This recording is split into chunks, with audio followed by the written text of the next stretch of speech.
আমি এই যে দেখতে পাচ্ছি 30 টাকা দিয়ে টিকিট কেটে নিয়েছি। তো এখানে কিন্তু তোমাদের বলে দিই ইলেকট্রনিক হয় ধরনের দেখতে পাচ্ছ ইঞ্জিনটা কি সুন্দর লাগবে দেখতে পাচ্ছ এখানে খাবার পাওয়া যেত পেয়ে গেছে মানে রেলের যে চাকা হয় সে চাকা করে দেখাবো সমস্যা আগেকার দিনে দেখা কত সুযোগ হয় অবশ্যই চেপে দেখাবো। চলো দেখতে পাচ্ছ যে WCM-520-103 এই যে ইঞ্জিনটা।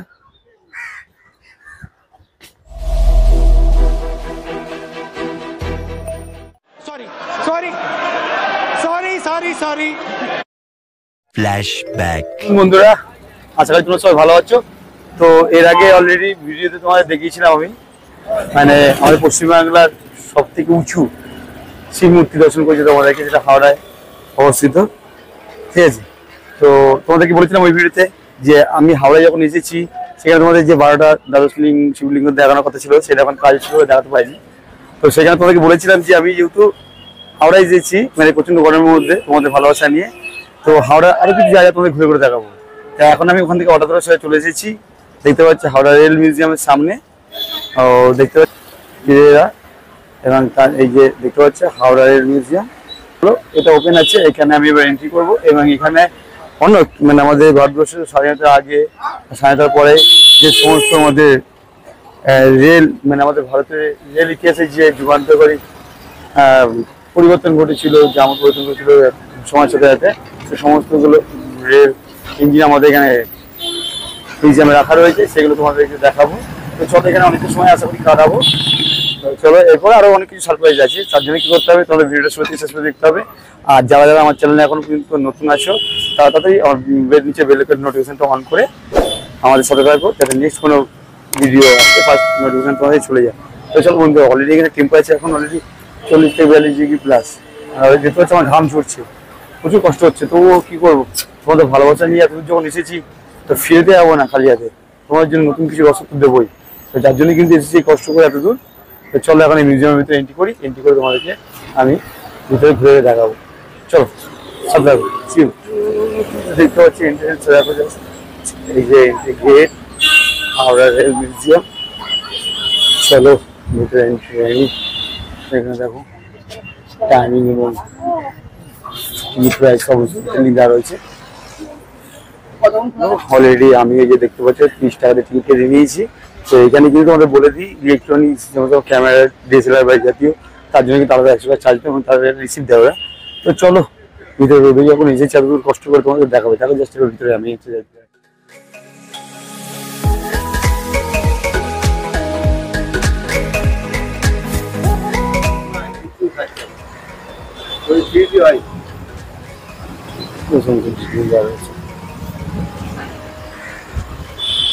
দেখো আমাদের হাইটে যে টেবিল আছে নবজাগরণ করেছি, সমস্ত দেওয়া রয়েছে, সমস্ত শিক্ষা লেখা রয়েছে।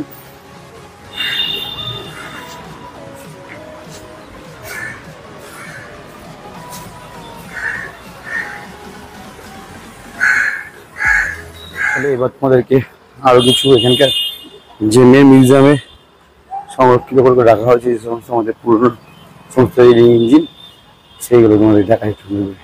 চলো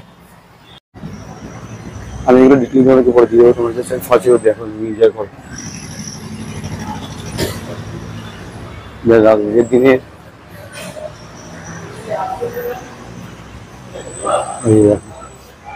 ডিটেলিং লেখা রয়েছে।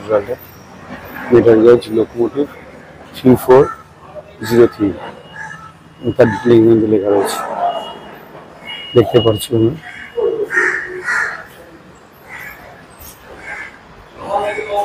এই যে 3430 দেখো রেলের যে পাইলট ভিতরে রয়েছে, ড্যামি আকারে কিন্তু রয়েছে এবং তার যে যন্ত্রাংশ।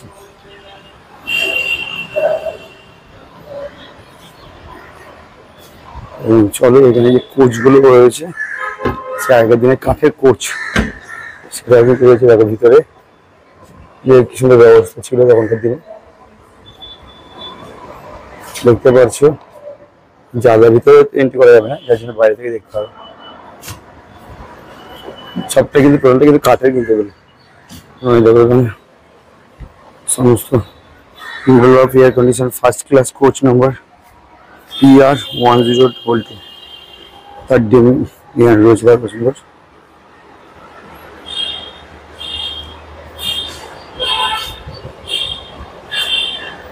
এর পাশে একটা রয়েছে 19 সেঞ্চুরি ডাবল ডেকার কোচ। এখানে দোতলা যে রেল ছিল, দেখো দোতলা বাসের কথা কলকাতা শহর আমরা সবাই জানি, চিন্তা সবাই, কিন্তু তখনকার দিনে কিন্তু রেলের কোচও কিন্তু দোতলা দিতে পারছো, কত সুন্দর ভাবলেই কিন্তু কি সুন্দর লাগছে ব্যাপারটা।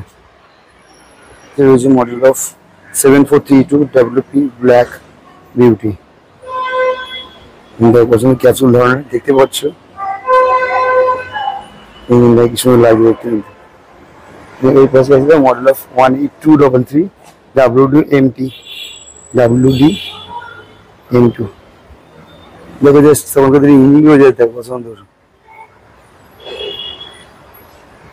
সেইকালে যে ইঞ্জিন অবস্থা দেখো খুব সুন্দর দেখতে, ফ্রন্ট সাইড দেখা জাস্ট কি সুন্দর দেখাচ্ছে। কিন্তু এই ডান দিকে তোমার যে এন্ট্রি গেট, এটা ঢুকে ডান দিকে দেখো কি সুন্দর বিভিন্ন ফার্স দিয়ে নিজের ফার্স দিয়ে কি সুন্দর ক্যারেক্টার তুলে দেখা যাচ্ছে, দেখতে পাচ্ছ। দেখতে কিন্তু বেশ ভালো মিষ্টি লাগছে। কিন্তু imperial kitchen, fine restaurant, 12 PM to 12 AM, রাত্রে 12 পর্যন্ত ওপেন থাকে। তাই জন্য সবাই বসে আছে, চলো দেখি এখানে খাবার পাওয়া যেতে ভিতরে। তো ফাইনালি বন্ধুরা, এখানে আমি ভিতরে এন্ট্রি করেছিলাম এই ক্যান্টিনটার ভিতরে। তো এখানে ওদের ক্যান্টিনের ভিতরে গিয়ে জানতে পারলাম যেটা, ওরা বললো যে খাবার সমস্ত কিছু আছে, ইন্ডিয়ান চাইনিজ সব রকম মেনু পাওয়া যাবে, কিন্তু সেটা অর্ডার করতে গেলে 1:30 পর অর্ডার নেওয়া হবে, তার আগে হবে না। চলো সবাই যাবো, একটু ওয়েট করি, এখন আধা ঘন্টা সময় লাগবে। 2 hours later. তো ফাইনালি বন্ধুরা, এখন দুপুর প্রায় 3:30 বাজে। অনেকক্ষণ ওয়েট করেছিলাম। এই যে ক্যাফেটেরিয়া, সেখানে একটু দুপুরবেলা খাওয়াটা ছেড়ে নিলাম, প্রচুর খিদেও পেয়েছিল। তো বুঝতে পারছি ক্যাফেটেরিয়া একটু চার্জটাও বেশি, তো সেখানে যেমন ইন্ডিয়ান খাবারও ছিল ঠিকই, তো একটু দাম বেশি ছিল, তো সেইভাবে খাওয়া হলো না। চাইনিজ হাক্কা নুডলস নিয়েছিলাম 1 প্লেট, আর সেটা আর জলের বোতল, সেটা 210 টাকা বিল হয়েছে। তো চলো, মোটামুটি পেটটা এখন ভরেছে, এবং অলরেডি রোদটাও কিন্তু অনেকটা কমেছে, যার ফলে বেশ ভালো লাগে, হাওয়া বইছে খুব সুন্দর। তো চলো এবার পুরো মিউজিয়ামটা যে বাদবাকি অংশগুলো আছে সেগুলো তোমাদেরকে ঘুরে ঘুরে দেখায়। তোমাদের দেখায় যে ঢুকে এন্ট্রি গেটে যেটা দেখছো আমরা এন্ট্রি করেছিলাম, সেখানে ঢুকে এবার সামনে যাবো। দেখো এখানে দেখো মিউজিয়াম পুরো ম্যাপটা দেওয়া হয়েছে, টোটাল এরিয়াটা, লোকেশনগুলো সব মেনশন করে দেওয়া দেখতে পাচ্ছ। তো চলো এবার আমরা সামনে দিকে যাই, তোমাদের দেখার জন্য। দেখতে পাচ্ছি বোর্ড এক্সপ্লে বক্স, ই ক্লাস, প্লেন, বিয়ারিং হুইল, মানে রেলের যে চাকা হয় সে চাকাগুলো দেখো। সময় আগেকার দিনে দেখো কত বড় বড় চাকা ছিল, দেখতে পাচ্ছ, সেগুলো সময় সাথে সাথে চেঞ্জ হয়ে যাবে। স্মোক হুইল, এনজি স্টিম লোকোমোটিভ হুইল, এক ভিন্ন ধরনের ডিফারেন্ট হুইল দেখতে পাচ্ছ। তো এখানে বিভিন্ন রকম সব আয়রন ক্যাশ সাপ, মানে রেলের সমস্ত যন্ত্রাংশ রয়েছে, দেখতে পাচ্ছ। এটা বলতে পারি আমি, মানে যেহেতু আমি রোদের মধ্যে এসেছি ঠিকই, তোমরা যদি এখানকার বিকালবেলা পরিবেশ আসো, অসাধারণ কিন্তু পরিবেশ। কেন এখানকার প্রথমেই বলেছিলাম যে গেট কিপার যিনি ছিলেন, উনি আমাকে বললেন যে প্রচুর মানুষের ভিড় হয় সন্ধ্যাকালে, এবং ওই যে ক্যাফেটেরিয়া ছিল, সেই ক্যাফেটেরিয়ার সামনেটা যে বসার জায়গা দেখলে তোমরা, সেই লনটাতেও কিন্তু খুব সুন্দর ভালো একটা ভাইব থাকে সন্ধ্যাবেলায়, মানে ওখানে একটা সাউন্ডের ব্যাপার থাকে, এবং এখানে সমস্ত লোকজন আসে, জমায়েত হয়, মিউজিকের একটা ব্যাপার থাকে। তো এবং নিজের কাছের মানুষ থাকলে, পাশের মানুষ থাকলে তো কোনো কথাই নেই, ঠিক আছে। কিন্তু আজকে যেহেতু আমি একা এসেছি, কিছু করার নেই, কোনো বন্ধু বান্ধব কিছুই নেই। তো চলো তার সাথে তোমাদের ঘুরে ঘুরে দেখাবো, একটু তোমার দেখাবো। এই ভিতরটা আমি ঢুকেছি, ভিতরটা ভিতরে গিয়ে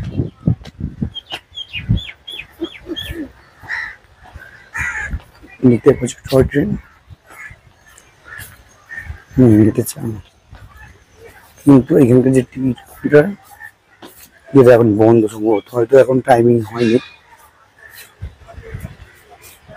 এই এখানে দেখতে পাচ্ছি টয় ট্রেন টিকিট কাউন্টার, 30 টাকা পার হেড, 300। তো চলো চালু হলে আমরা তো অবশ্যই সুযোগ অবশ্যই চেপে দেখাবো। সব আগের দিনে ইঞ্জিন রয়েছে দেখতে পাচ্ছি, WSM1 20202 যে ইঞ্জিনটা, তো একটু দেখাই। দেখো আগের দিনে ইঞ্জিন রয়েছে, দেখো 20202 WAM আসানসোল। এটা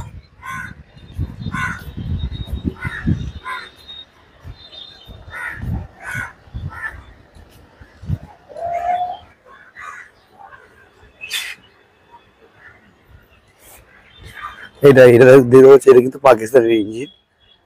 মানে দেখো border gauge stream locomotive HPS।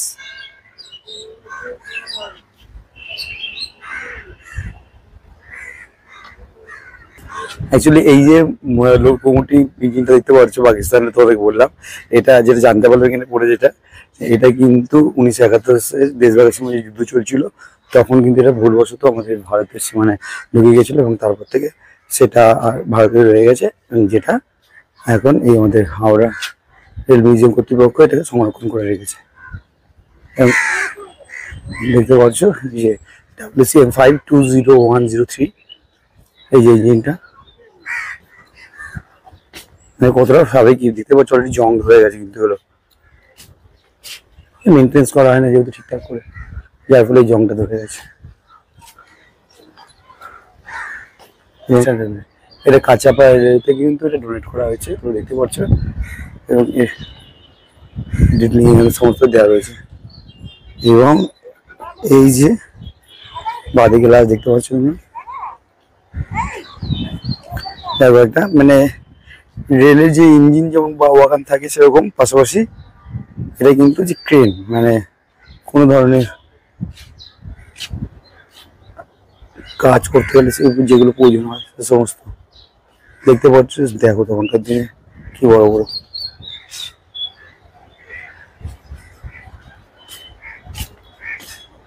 দেখো তোমরা, সাইন বোর্ড গুলো ভেঙে গেছে, ভেঙে ঝুলে গেছে, দেখতে পাচ্ছ বেহাল অবস্থা। তো ফাইনালি বন্ধুরা এখন প্রায় 3টে বেজে গেছে দুপুর। তো তোমাদের মোটামুটি আমি এই যে রেলওয়ে মিউজিয়ামটা টোটালটাই ঘুরে দেখালাম। তো আশা করি যথেষ্ট তোমাদের এখানকার যে যে সমস্ত জিনিসগুলো সংরক্ষণ করা যেমন যে সমস্ত ওয়াগান বগি, ঠিক আছে, আগেকার দিনের এই যে বিবর্তন ঘটেছে টোটালটাই সবটাই কিন্তু ক্যাপশন করার চেষ্টা করেছি আমি। তো তোমাদের কেমন লাগলো ভিডিওটা অবশ্যই আমাকে কমেন্টস করে জানিও। আর তোমাদেরকে আমি পার্সোনালি সাজেস্ট করবো, তোমরা যদি আসতে চাও এই গরমের সময় অবশ্যই আসতে পারো, কিন্তু বিকালবেলার দিকে আসতে পারো, কারণ এখানে রাত্রি 8টা পর্যন্ত এখানে খোলা থাকে। তো তোমাদের কোনো টেনশন নেই, কিন্তু এখানে বিকালবেলা পরিবেশ অসাধারণ পরিবেশ থাকে কিন্তু, কেন আমি এখনই ফিল করতে পারছি, কারণ এখন যেহেতু এই রোদ কমে গেছে ছায়া পরিবেশ, এবং আস্তে আস্তে মানুষের ভিড়ও কিন্তু ক্রমশ বাড়ছে। আজকের ভিডিওটা তোমাদের কেমন লাগলো সেটা অবশ্যই জানিও। যারা এখন আমার চ্যানেল নতুন বন্ধু আছে তারা চ্যানেলটি যায় ঝটপট সাবস্ক্রাইব করে বেল আইকন নোটিফিকেশন অন করে রাখো, এবং আমার ভিডিওগুলো ভালো লাগলে অবশ্যই ভিডিওকে লাইক কমেন্ট আর শেয়ার করো। তো আর নেক্সট যে ভিডিওটা কি আসছে তার জন্য কি করতে হবে, ওয়েট করো, নেক্সট ভিডিও খুব তাড়াতাড়ি আসছে। তো চলো বন্ধুরা, আর আজকের ভিডিও এই পর্যন্তই। সবাই ভালো থাকো, সুস্থ থাকো। খুব তাড়াতাড়ি কিন্তু আমি নেক্সট একটা ভিডিও আনছি, সেটা কি আসছে সেটার জন্য কিন্তু আমার চ্যানেলটাতে যা ঝটপট সাবস্ক্রাইব করে নাও, আর উপেক্ষা করতে থাকো, কোথাতে আসে। টাটা বন্ধুরা, সি ইউ।